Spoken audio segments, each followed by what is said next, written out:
Une confrontation qui laisse des traces. Le 7 janvier 2010, disparaissait Philippe Séguin, à l'âge de 66 ans, d'une crise cardiaque. Ministre, président de l'Assemblée nationale, président du RPR, l'ancien maire d'Épinal était une figure de proue de la droite française, qui a marqué son époque par son éloquence, son charisme, et ses propos sans langue de bois.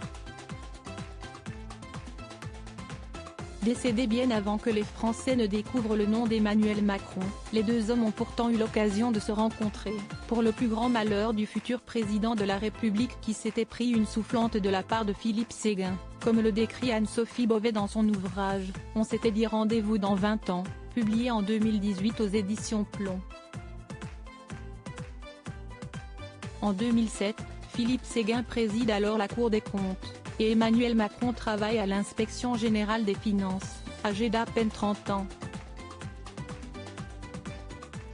Rapporteur d'un texte sur la fraude fiscale, proche de Jacques Attali, le futur président de la République présente son rapport à Philippe Séguin.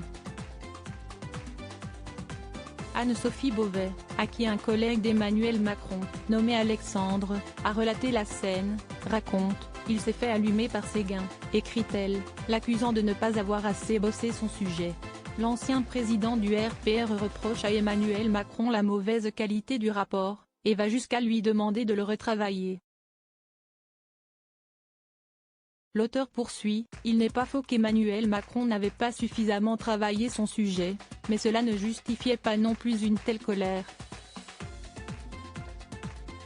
Alexandre poursuit ses confidences, Macron se défendait comme il pouvait, en gardant bien sa dignité. Nous étions juste après la commission Attali, et j'ai vraiment ressenti cet échange entre eux comme un antagonisme politique, parce que cette scène était étrange. Un ouragan qu'Emmanuel Macron n'a certainement pas oublié. Emmanuel Macron, son père Jean-Michel Macron, David de Rothschild, François Hollande. Ces hommes ont marqué sa vie. Philippe Séguin, sa rivalité avec Jacques Chirac. Philippe Séguin en avait vu d'autres, et les jeunes en politique ne lui faisaient pas peur, à côté des coups bas qu'il avait dû affronter. Comme en 2001, quand Philippe Séguin se lance dans la bataille dans le 9e arrondissement de Paris avec l'un de ses proches, le député Pierre Lellouche. Pourtant, il n'arrivera jamais à diriger la capitale.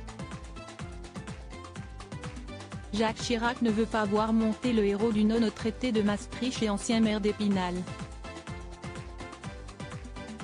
Il ne fera rien pour le soutenir, comme le raconte Pierre Lellouche à BFM TV en 2019, cette histoire, c'est l'assassinat politique de Philippe Séguin par Jacques Chirac. Chirac voulait le tuer pour être le seul candidat possible pour la droite à la présidentielle de 2002. Philippe Séguin souffre alors du manque d'implication et de prise de position de Jacques Chirac, qui le renvoie dos à dos avec Jean Tibéri, lui aussi candidat. Une attitude qui entraîne peu à peu Philippe Séguin dans une chute dans les sondages et une profonde déprime, comme le souligne son soutien Pierre Lellouche. Pour l'ancien maire d'Épinal, cette défaite ouvre une période de purgatoire dont il ne se relèvera pas.